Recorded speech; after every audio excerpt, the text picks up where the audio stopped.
Welcome everyone. Thank you for joining for our session 4, Shifting to Expectation-Based Assessment in Intermediate and Senior Science. This is an abridged version of the full webinar that happened this week. And so the goal today is to go over kind of three different missions. Mission 1, let's talk a little bit about the key principles of equitable assessment. What are we kind of moving towards? Let's look at and analyzing a few rubrics. Mission 2, we're going to actually give you the steps to shift to expectation-based assessment. What are some of the main steps? What are some tools, some templates that we have available for you? We're going to sort and build our own scaffolded rubric. We're also going to show you some assessment mapping and data tracking tools that we have available. And then Mission 3 is something we're going to leave you with after this session, is we want to give you the tools and the time to actually build your own scaffolded rubric, and then also think about how might you develop a tracking tool to support that scaffolding rubric, and then give you time to explore the planning and assessment resources. So thanks for joining us today. My name is Dennis Stam. I'm the K-12 Science and STEM consultant for York Region District School Board. So just again, such a pleasure having you all here. So let's dive right into Mission 1, Key Principles of Equitable Assessment. So just a couple of reminders here about what is equitable assessment. Equitable assessment is flexible. Right? This idea that not all students need to demonstrate learning in the same way. All of our students are super diverse, and the way that they learn is different. And so we want to also have our assessment reflect that as well, where the students should have some opportunity to kind of really be assessed in a way that's going to best meet their needs, right? All right, and that ties into the second point too, right? Like students learn in different ways and have different strengths. So again, the goal is to really honor those different strengths, allowing some voice and choice and agency in how they can demonstrate their learning and what evidence they might bring forward. Ultimately, this is to best serve each student. We need to prioritize assessment as and for learning. And so let's talk a little bit about what that means, the diagnostic, the formative checks throughout the process. How are we moving the learning forward with assessment throughout on a daily basis, on the regular? Awesome. Okay, evaluation is only based on evidence of learning gathered connected to overall expectations and program expectations. And again, this is just a reminder that ultimately you are responsible to evaluate based on overall expectations or program expectations. And the scaffolded rubrics, which we're going to talk about today, are really going to help guide those discussions and really clear up for the students what they're going to be assessed on and evaluated on. Okay, so let's chat a little bit about what we're moving from and what we're hoping to move towards as a board and where we're going. So again, combining assessment and evaluation as part of the same process in the learning cycle. Actually, these are two distinct processes. Assessment is a data gathering process that's going to allow you to check in with the students. How are they doing? Are they getting the content? Where are they at? What might you need to pivot in your instruction in order to get them to dive further into that content and into that curriculum? And then evaluation is the process of collecting all those pieces of evidence that occur over the learning cycle and analyzing it and then assigning a grade. And really truly separating those two is important. Again, we historically have had task-based rubrics that are aligned with the KTCA categories as the criteria, and what we're moving towards is building expectation-based rubrics where the achievement chart categories are considered, but they're considered throughout the learning process. Again, defining grade level learning as a level 3 of achievement, right? Actually, no, we want to recognize that in all 4 levels, level 1, 2, 3, 4. Level 4 isn't above and beyond the curriculum. It is the curriculum. So let's be really clear what that means. What does a level 1 actually mean? A level 2 actually mean? And have very specific expectations with varying degrees of proficiency help guide us through that process. Planning conversations, observations, and products as singular events, right? So, and the same evidence is tracked for all. So how do we start moving towards gathering a body of evidence, not just at one point in time, at the end of our learning cycle, but actually throughout their learning cycle, on daily activities, on assessment tasks throughout, and really kind of rebalancing the scales and finding ways to collect conversation and observation data. We're predominantly pretty product heavy, so how can we start to shift toward conversations and observations? All right. Let's think about a few more. Sorting students based on a task-based proficiency with a focus on what is missing or lacking. And often what happens with a task-based proficiency is we're often comparing students to another student. What we need to be doing is actually have a curriculum-based rubric that's scaffolding that learning. It's asset-based, it's constructivist, and the students are evaluated based on are they meeting the curriculum expectations throughout the process, and it's more clear for the students. Which brings us to this point. Using kind of vague terminology, right, that does not describe what quality and proficiency is for that specific skill, what we're trying to move towards is qualifying that success criteria, the success criteria built on the specific expectations, and then as it relates to the quality and the proficiency of a skill. What does that skill look like over time? What does the skills that are being pulled out of those specific expectations look like over time? And how does that then reflect to the overall expectations? Which tasks has the student completed or were unsuccessful at? This is the question we often are asking, and we're in the position where students have to redo or retake things. Rather, let's try to shift towards which expectations has the student not demonstrated, and maybe it's that we just haven't collected that evidence yet. So what is the evidence that we need? What are the multiple entry points that we can provide a student that will allow them to bring forth the evidence that they've demonstrated those expectations? Over modifying the curriculum for students to help support achievement. As we move towards this deconstructing the curriculum and expectation-based assessment, we're actually increasing the achievement, the high expectations for all students. We're making it more clear for them what the expectations are and what skills over time we're looking for. And so how do we start shifting towards that? And not overly modifying, but actually really clearly demonstrating to students what are the skills they need, what are we assessing, and what specifically are we looking for that's going to help them get there. Okay, so let's look at some examples of rubrics. Let's take a few minutes to just look at, I've got 3 different rubrics here, 1, 2, and 3. Let's look at how are they created. Are they created using frequency or deficit-based language, or do they increase in complexity? How can we work with your students to kind of shift the language about how we're communicating the projected journey of complexity, and how do we kind of clearly describe to the students what they need to do instead of what they aren't doing, right? Making it very clear to them, this is what we need you to demonstrate. This is what the curriculum is asking us to do. So let's look at where we were. So this is a grade 9 science textbook rubric published, I believe it's the On Science textbook. Let's have a little look at it. It's a task-based rubric, so this is the task right here. It's called Designing an Electrical Makeover. The idea is that the students are going to be making a plan for a room in their house and designing a way to make something more efficient and greening their room. It's a cool task. That's intriguing, right? But let's look at the rubric a little bit here and see what we're seeing. We're seeing, like, let's just look at the first column, or the first row, sorry. Knowledge and understanding. The components of an electrical system in this selected room are described with limited accuracy, some accuracy, considerable accuracy, complete accuracy. What does that actually mean? What does complete, considerable, some, limited actually mean? And so that's the challenge we're kind of seeing here, is that this is what we used to do and how we used to assign rubrics. How can we start to make it a bit more clear for the students? So because the reality is assessment can come from any point in the learning cycle. What this is saying is that evaluation and assessment is only happening at the end. The students are doing a final project, and what are they being assessed and evaluated on? So how do we start to shift to a point where we can collect multiple pieces of evidence, not just something at the end here? and get away from some of this vague terminology that we're seeing. Again, the task seems great, right?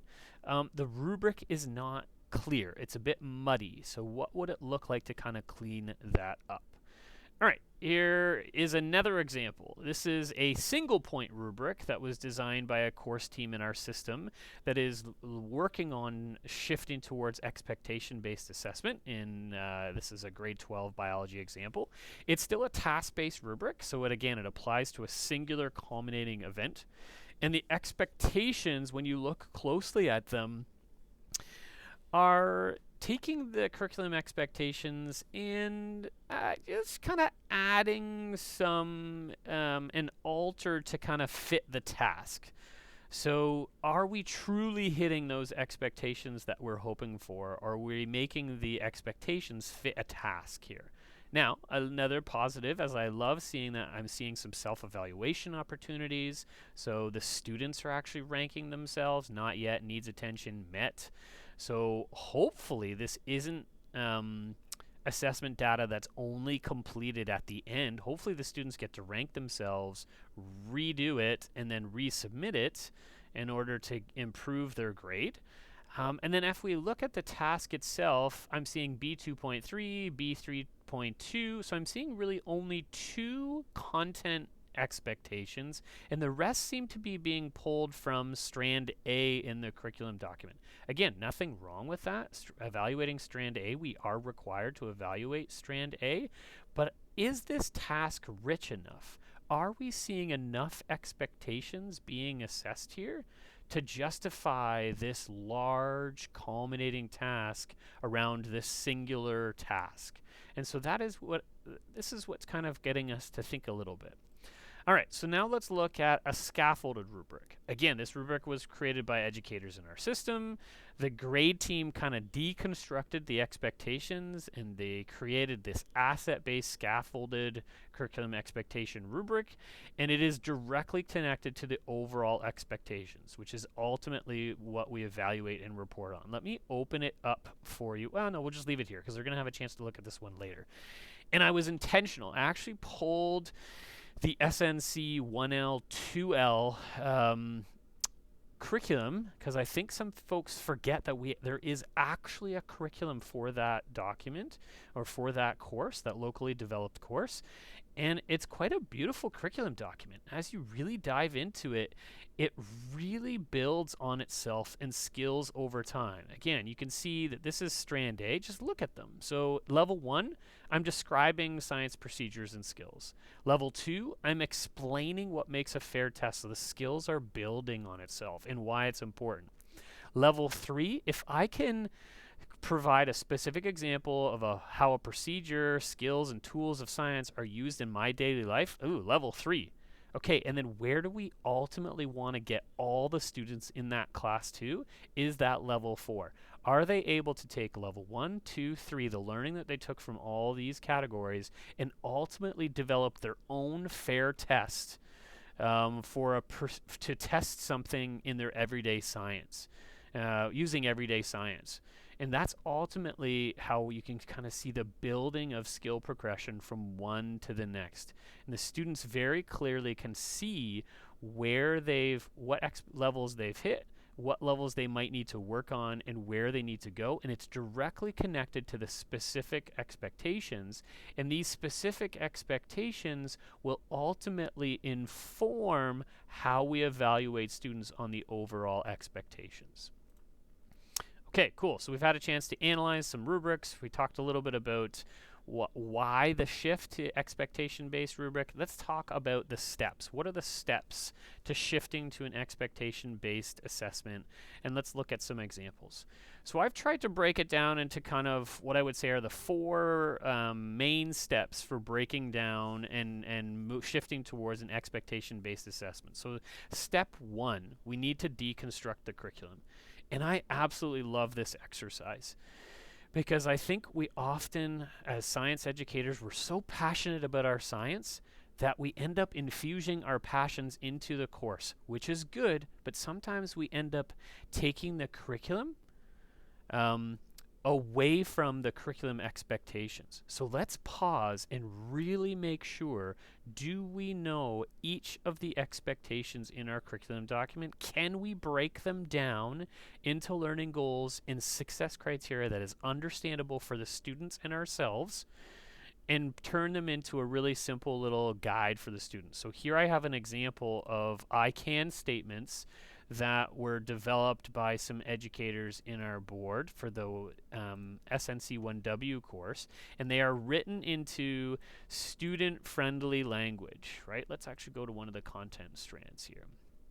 So in biology, I can assess the impacts of climate change through various indicators at both local and global levels. These are directly pulled from the expectations in our curriculum document. You can see the specific expectation, and then they're written into an I can statement or a success criteria that is linked to the overall expectation or the learning goal of that content. We're breaking it down. We're really making sure that we can write the curriculum expectations in the student-friendly, easily understood language. So that's our first step, is kind of deconstructing the expectation. Then connect with your course team, your divisional team. Sit with them for a few minutes. Sit with them for 20, 30 minutes. Try to build yourself a scaffolded rubric based on those learning goals and success criteria that will show the progression of skill over time for the course and the strand that you're working on.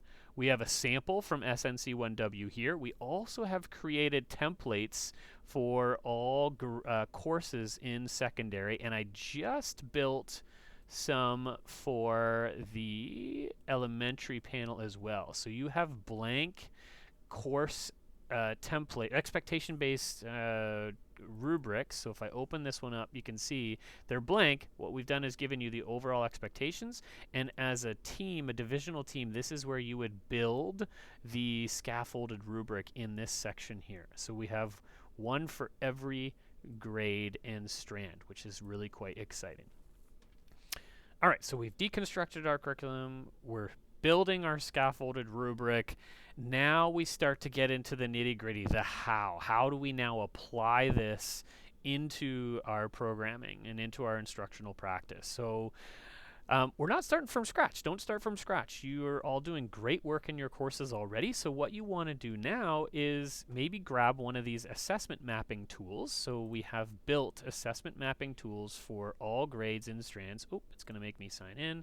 Let me just sign in quick. Where you can, oh, sorry, I got the multi-factor. Give me a second. Okay. 76. Here we go. All right, logged in. So again, you can see assessment mapping tools here. Let's look at one from, let's see, yeah, the SNC1W again. Why not? So again, what we have encouraged course teams to do is write down all the assessments that you have done in the course, and now go through the overall expectations. Are you hitting all the expectations you think you are?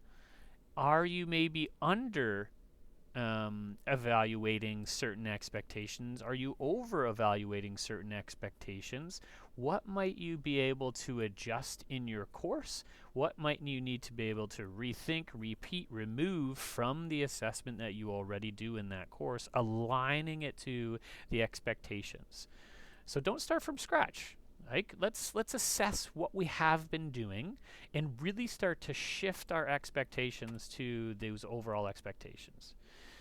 Then the last step is to then develop a tracking tool that would be easy for you to be able to collect those conversations and observations. Products are easy. We tend to be able to easily collect products as students. What we want to do is start to balance it out. How can we start to collect evidence from students that is from all three of those categories: conversations, observations, and products? And we have some examples down here as well. So some tips and tricks for deconstructing the curriculum. Here is, I believe this is grade 11 biology. Yeah, grade 11 biology. I cannot remember which strand it is. I think this is the diversity strand. Yes, it is the diversity strand. So when we're looking at the curriculum, what we want to do is we want to find those action verbs, the verbs that will tell us how deep and how much thinking is involved in that particular expectation. Analyze, analyze, use. I've put them in red here for you.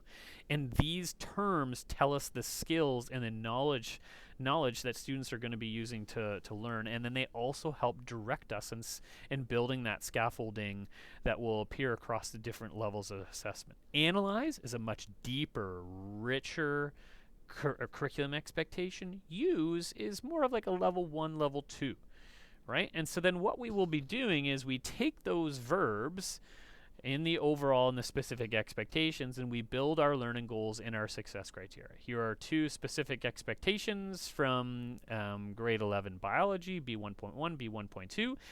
I do find that the curriculum document often has very long run-on sentences for the specific expectation, so you might have to break them apart in order to build your success criteria. Here's what the success criteria could look like for these 2 expectations, and you can clearly see the action verbs, which will then allow us to assign it to a particular level. Identify examples of human interventions. Okay, level 1. Identify risks, level 1. Now I have to not just identify, but I have to describe some of those risks. Level 3, I'm starting to analyze those risks. Level 4 is I'm analyzing those risks and then applying it to my understanding of biodiversity and applying that to my understanding of aquatic and terrestrial ecosystems. You can start to see the building of skills over time. Once you've built those success criteria, we can then start to build our scaffolded rubric, right? And assign them into different levels across the different strands. So here again are 2 expectation-based rubrics. This one is from SNC 1L, so that's the grade 9 locally developed, and the grade 10 locally developed. And what you'll notice is that the language is very asset-based. It's not focused on what the students can't do. It's just focused on what is the skill that's assigned to each of those levels. So again, it's providing those really tangible, clear, transparent entry points for the students to be able to engage. All right, I am only getting a level 3 right now in this course. Well, what do I need to do to get a level 4? Well, here are the very specific expectations and the action words that are going to tell me what I will need to do. It's not only scaffolding for the students, it's also a really helpful tool for you as an educator, because now you know how to scaffold your instruction. Level 1 are the initial skills that we're starting to build, and this is almost providing us like a lesson sequence of what skills we need to build over time to get the students to that level 4.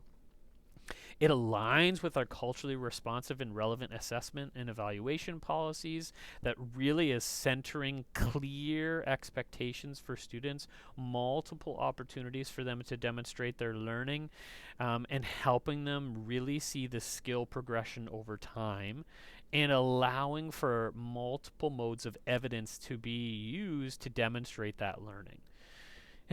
And we're seeing that consistent criteria across all learning tasks. And then for our secondary folks who are in the call, it really supports the use of Teach Assist 4, which is one of the main tools that we use to track student learning in the secondary world.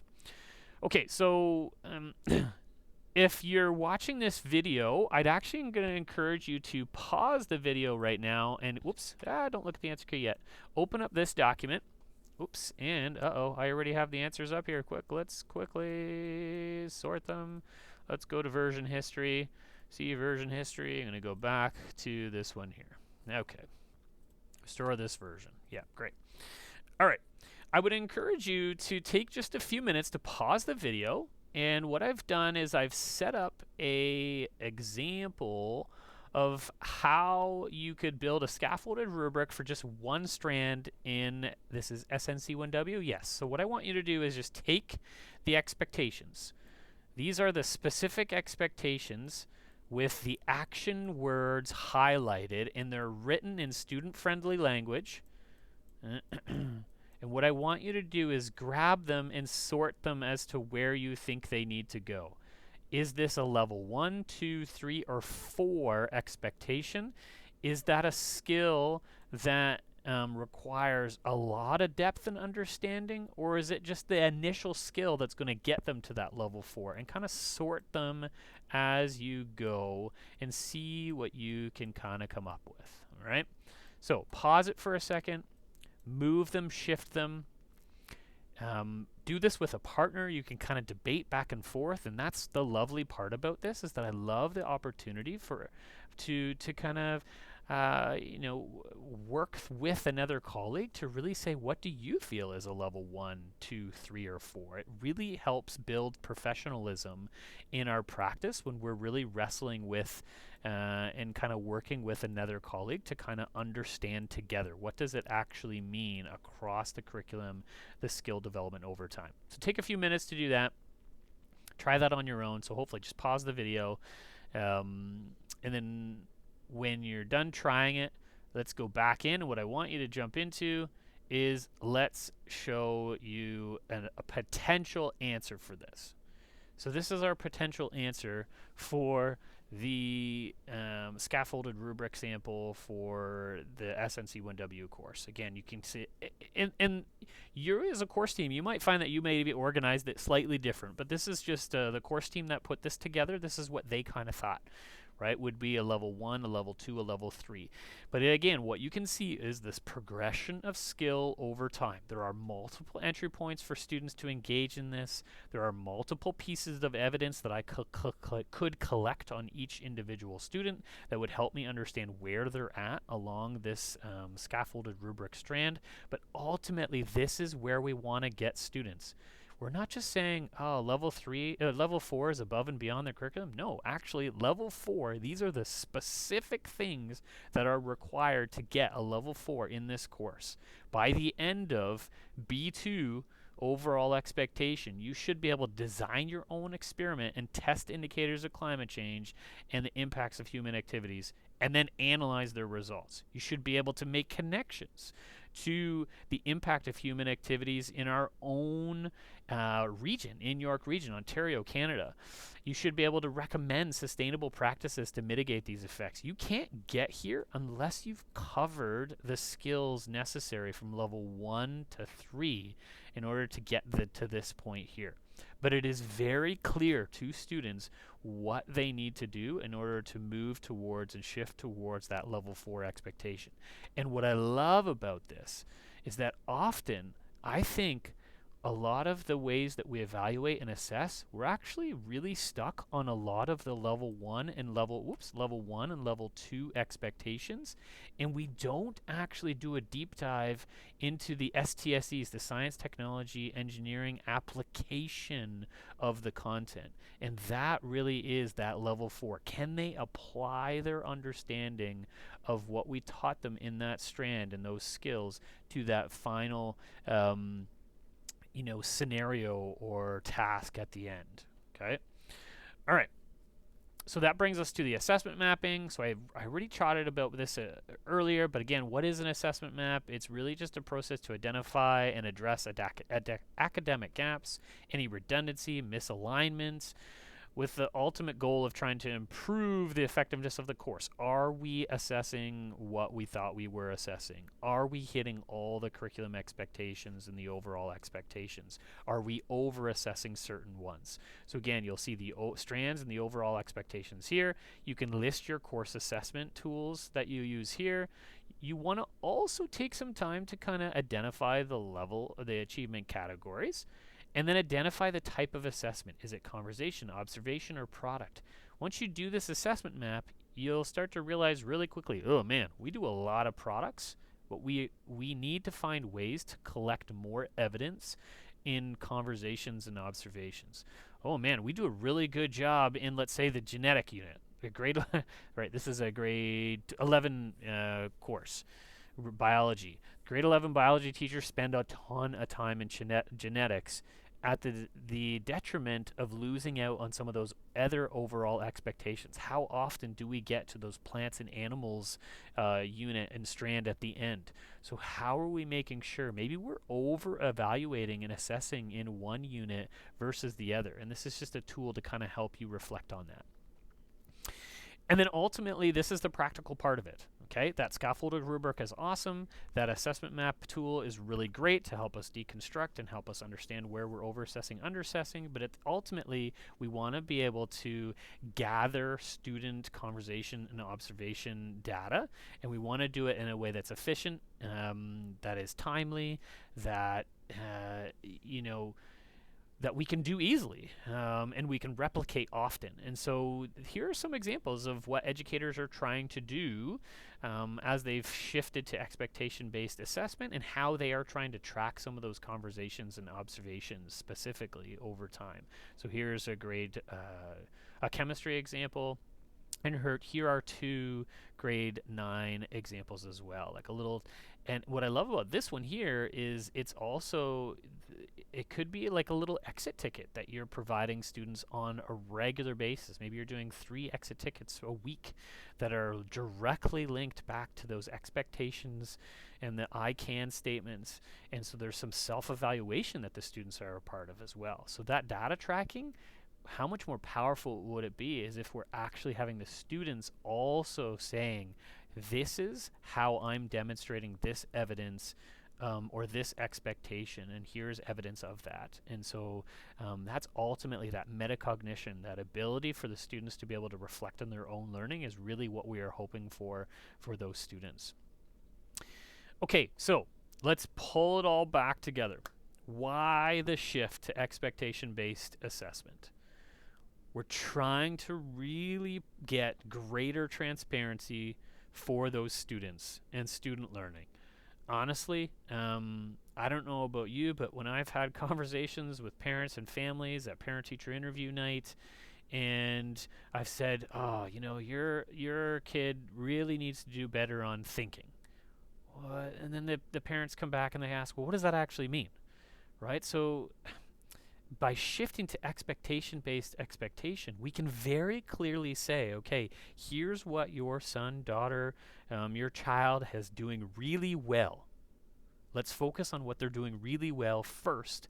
And then you can say, in order for them to shift to get to that level 4, that level 3, that level 2, here is the specific expectation and what evidence they need to show me.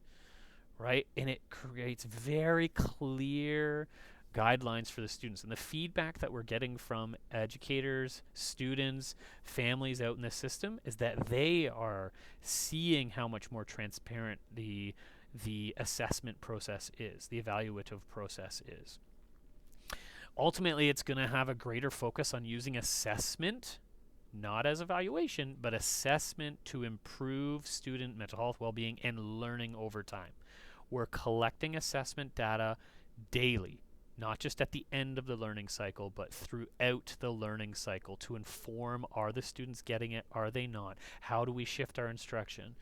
Providing self-reflection opportunities for the students to also assess themselves, to ultimately collect multiple pieces of evidence that are differentiated to then build a body of evidence that we can then evaluate. There's a clear line.